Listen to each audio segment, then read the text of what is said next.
Guys, my brain is completely gone. Oh, yeah, we're going to war. That's the other thing I wanted to talk about.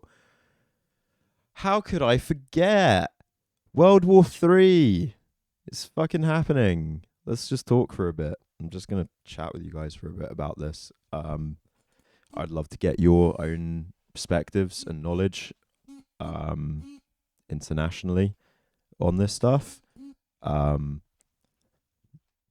but I'd also just like to share the stuff that I know. Fuck yes, Tay Tay. What a lovely bit of news to read before starting this. Right. The second Cold War has started. We're in World War Three. It's kind of begun. Sort of. It began a while ago. The reality is, I've discussed this a lot. The Cold War never ended. Theoretically, the Cold War ended when Russia backed down, but Russia continued stockpiling nukes. America continued stockpiling nukes, and other nations around the world started stockpiling nuclear warheads. The Cold War never ended. We just used media to forget, to distract and forget. And it's something I've talked about a few times on this channel, and I've shown you before, the reality of what we know of the world's nuclear arsenal to be capable of. Just to remind you, there are currently enough nuclear warheads in this world to aim 3 at every major city in the world. That is a city with a population above 1 million. So every city in the world with a population above 1 million, there's 3 warheads for it. 3 nukes. The weakest of those nuclear warheads being 10 times stronger than the nuclear bombs that decimated Hiroshima. The weakest of those 3 nuclear warheads aimed at every city in the world, 10 times stronger than Hiroshima. Okay? That's fact 1. Fact 2 is Russia controls Europe's oil. And as such, Europe and the UK are very unwilling to put real economic sanctions upon Russia. So all this talk that there has been, Russia, in case you don't know why I'm talking about this, Russia just stationed 100,000 troops on the Ukrainian border. They've already annexed Crimea 10 years ago, and they are very ready to invade. The reality is that invasion could occur tomorrow, could occur tonight, it could occur next week. It might not happen. We don't know. We are on the brink of an actual full-fledged invasion of the Ukraine. Ukraine have invited and requested of NATO and of the UK and America. The Ukraine have directly requested assistance and aid from NATO, America, and the UK. Those are the 3 that they have directly requested, as well as, I believe, other European countries, but I know of those 3 for sure. In response to that, Biden and Boris have basically said economic sanctions, and Putin has already responded to that, saying exactly what I said would happen 2 days ago. Putin has responded to that by saying, okay, we're going to increase the price of oil.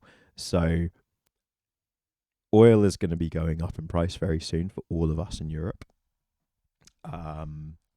Energy bills, which are already on the increase, are going to be going up yet further thanks to this.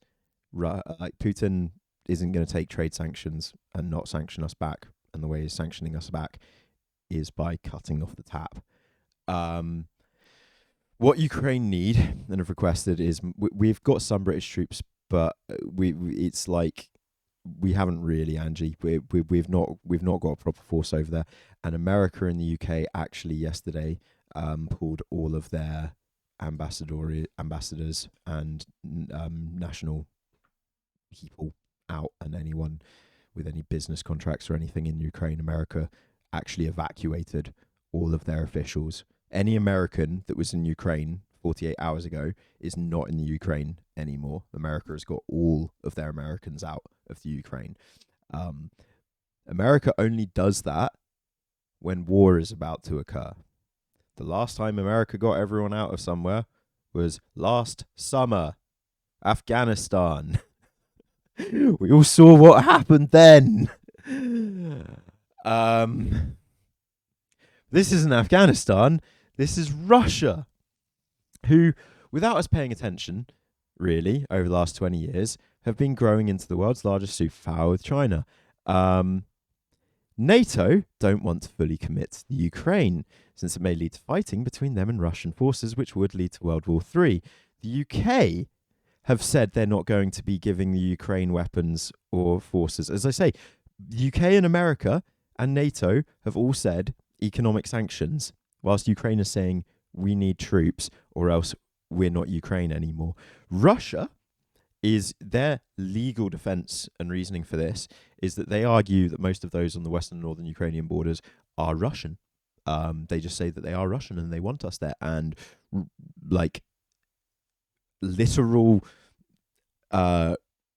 Russian-sponsored politicians and states media spokespeople have been pushing basically and encouraging the people to allow for a Russian invasion, political gaslighting, and the Ukrainian people don't actually want it.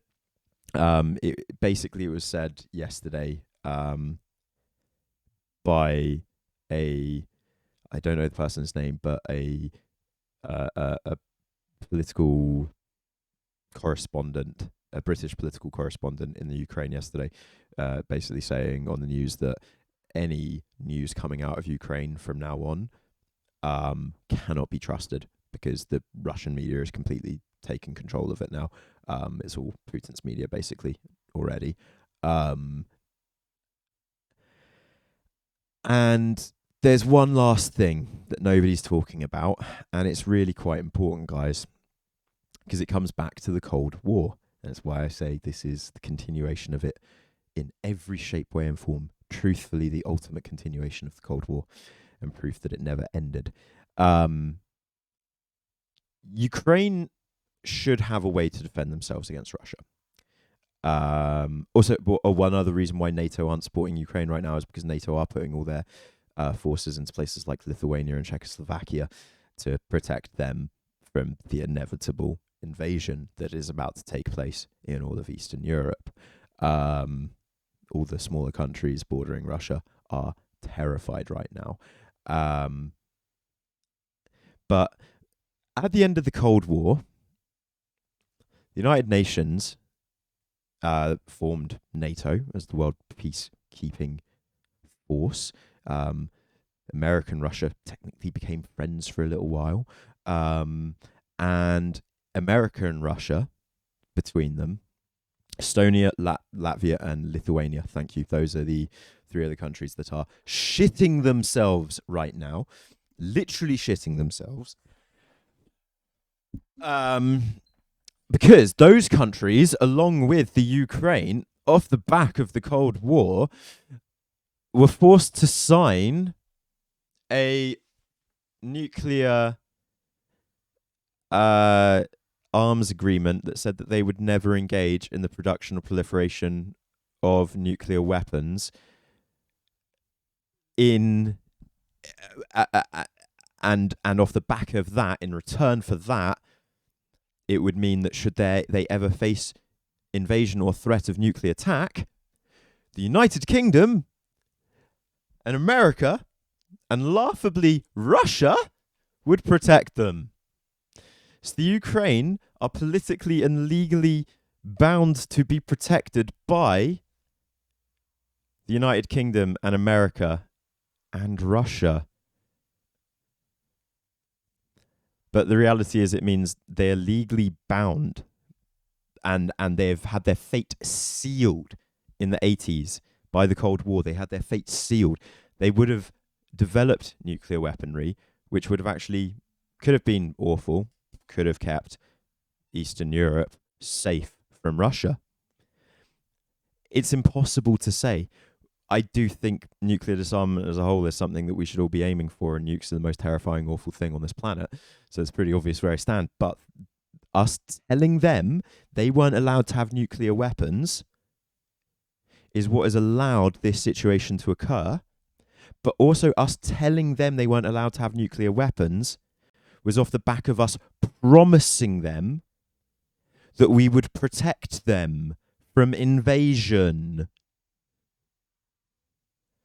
So, as much as the other day I was saying the last thing we need to do is be sending weaponry and training and arms to Ukraine, because that's literally how we end up with things like Al Qaeda and ISIS, I also think we should honour the treaties and accords that we made only 40 years ago. The first time this treaty was put to the test, what did the UK and America do? They let Russia take Crimea. They let Russia invade.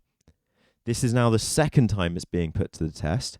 And if the UK and America don't stand by this treaty, with everything that UK has done recently in regards to Brexit as well, it honestly terrifies me, the precedent and the path that might be setting us on. I am so anti-war. I am so anti-preventative measures. And I think we should be sending troops to the Ukraine. I think we should be sending troops right now to the Ukraine. I think our F-16 fighter jets should be flying across that border as a little show of threat, actually. I think they should. Trump flew a B-52 bomber over Pyongyang to threaten fucking Kim Jong-il. He's no threat to anyone other than his own people. And right now, a country that we have a treaty and an accord with to protect them, and we're promising economic sanctions. And I actually think that guys, have I ever been pro-war? Ever? Have I ever been pro any intervention strategy? Ever? No, but this is a different kind of wrong, right?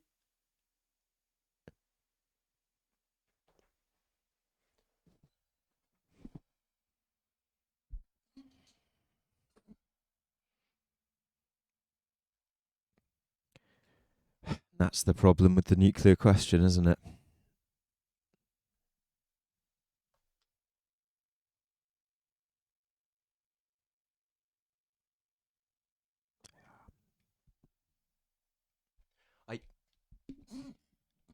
I can't. The reality is,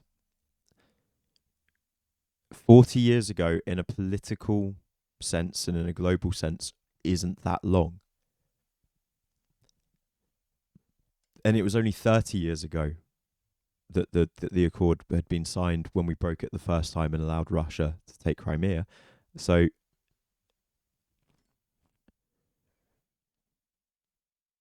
I don't want a war, but appeasement historically has always been the wrong answer. Appeasement has never been the right answer. The reality is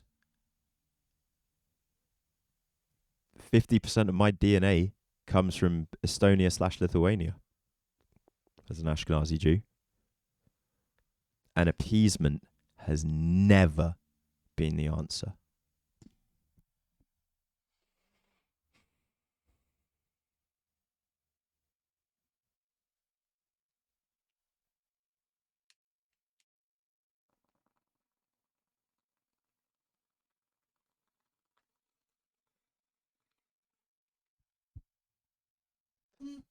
And maybe we could argue, oh, but Russia, they're a world superpower, they're a global superpower, they're great, they're advanced. And I often myself say, if I were a Russian living in Russia today, I would not see how their government is worse than the British government, especially as we were just talking about the incestuous problems that our own current cabinet has here in the UK.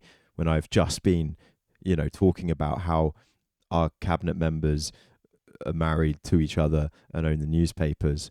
Like, why would any Russian think Vladimir Putin's worse? But I also know that I could only think that way in Russia because of the way I look.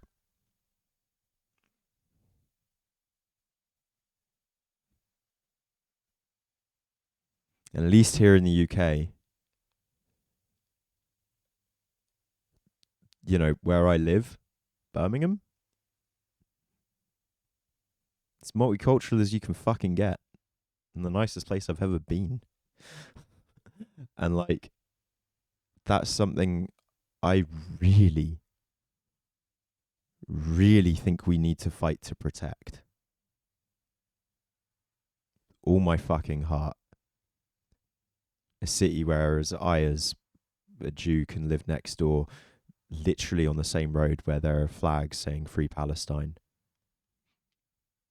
and know that I'm safe and respected here. I love multiculturalism and everything it stands for. And Russia doesn't have that. And Russia doesn't want that. And Putin doesn't want that. Putin is closer to Hitler than our own leaders are. Putin does want a white ethno-state where being gay makes you a paedophile. In Russian, the word gay is the same as the word for paedophile. You know how we're talking about how language shapes thought and how language allows you to think about things differently? In Russia, there are no two words. There is one word. If you are gay, you are a paedophile in Russia. And that's what allows them to politically ostracize queer folk so intensely. And do I want that country brutally invading Ukraine, Lithuania, Estonia? No. I'm not okay with appeasement. I am so anti-war. But Russia started the fucking war.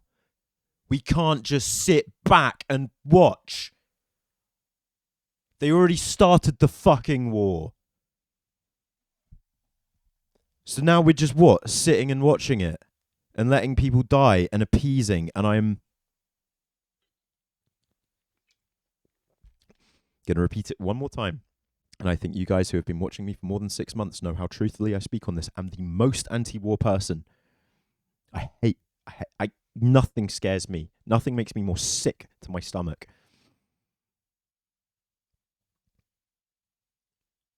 But we can't. No, appeasement is the one thing worse than war. Appeasement is the thing that's worse than war. And do I think the threat of the entire world being destroyed in nuclear hellfire because we as a species said, no, we need to stand up and try to fight for what's right? And if that is the thing that ends us as a species, I'll be fucking proud of our species. If we go out in nuclear hellfire because we decided this time we would not sit back and appease, I'll be really proud. I'll be like, holy shit, humanity finally did something right. And yeah, because of that, they paid the ultimate price. And isn't that kind of cool? Honestly, I'm fine with that. I am truly, if I were in charge right now, I'd say, yeah, risking the end of humanity is entirely worth standing up for human rights. Risking total annihilation is why we fight for human rights, surely.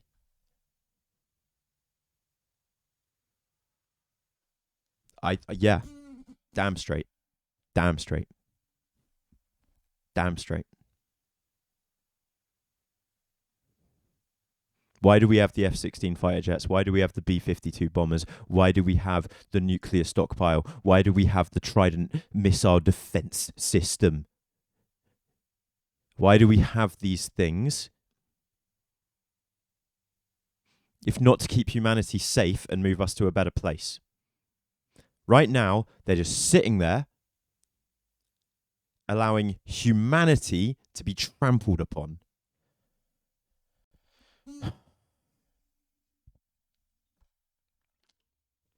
God damn, they're really cool too.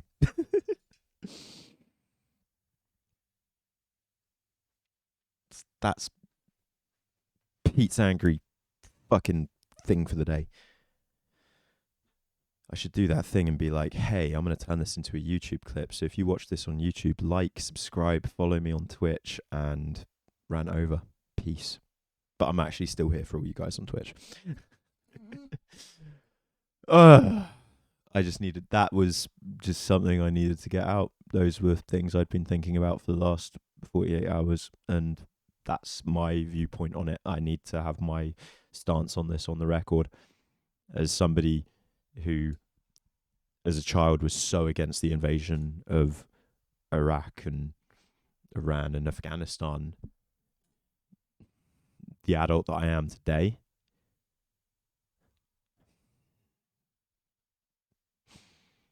I think I get it. Fighting for human rights is the only thing worth going to war for humanity's rights. And to protect those rights is the only thing worth going to war for. And do I think we should go to war where we have promised to protect someone and fight for their human rights? Yes. We should.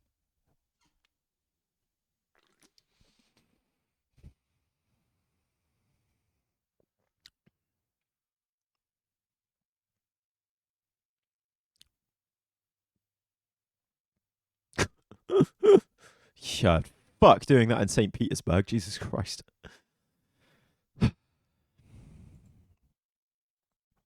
Yeah. Hey, exactly, Angie. And the reason why I cannot detract myself from it is because, as I say, like, I have that knowledge of basically, I see in the news today Lithuania, Estonia, Ukraine being threatened. And I go, oh, that's where my ancestors fled from in the first place. And I'm like, allowing that to occur, ignoring it and appeasing it for as long as people did. Because, again, I've spoken about this before. My Jewish family did not flee World War II. My Jewish family fled Estonia / Lithuania because of the Jewish extermination that was taking place in the 1920s and 1930s that you didn't know about, did you? Hitler got the idea from other people first, you know? It's why people were so okay with it, because it had already been going on in neighbouring countries for more than 20 years.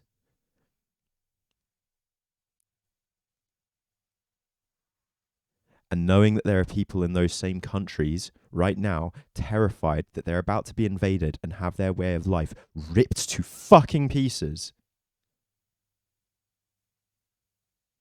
and be set on their own path of having no nation, being a lifelong immigrant, of whatever it means. No. Fuck that. Absolutely fuck that. Yeah. We literally only gave a fuck that Hitler threatened Britain. Yeah, I was really, it's because Angie, I was really confused because I was like, my grandpa, Smarties, fought in World War II. And so my Jewish grandpa, who lived in South Africa, his grandpa had fled the Jewish massacre that was occurring in the 1920s. They get to South Africa, one of Britain's colonies, where many Jews made it to. There's a huge Ashkenazi Jewish population in South Africa, and most of it is from pre-World War II. It's from that original genocide that was occurring. And then, yeah, my grandpa ended up fighting in World War II in Italy. Got stationed in Italy to fight the Nazis, of all things. So, point being,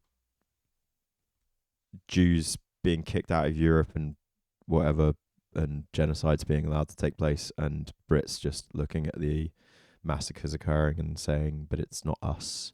It's not us. Yeah, it's just it's like people will think it's like World War II, so you that. It's just forever. It's just forever. And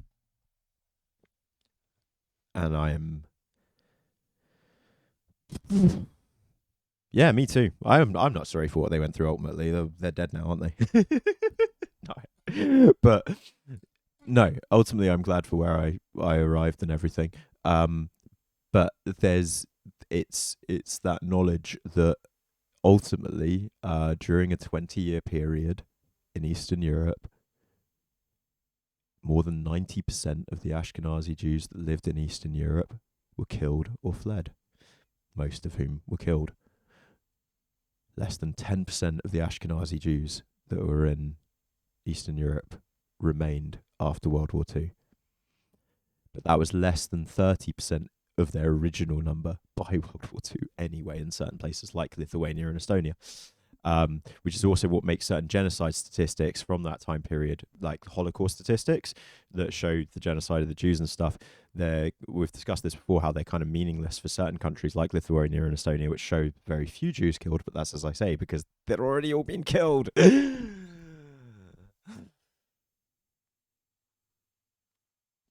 fucked.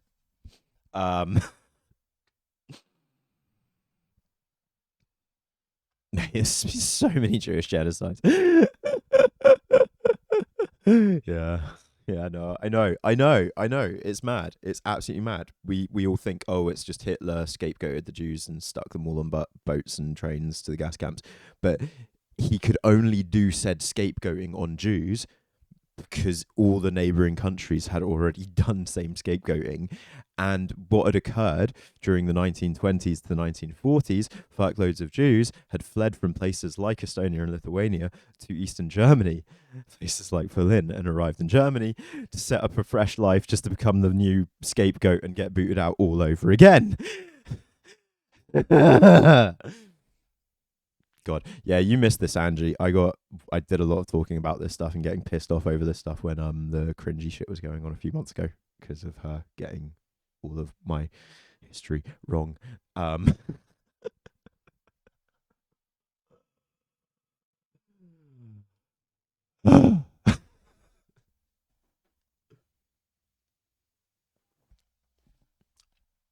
Right.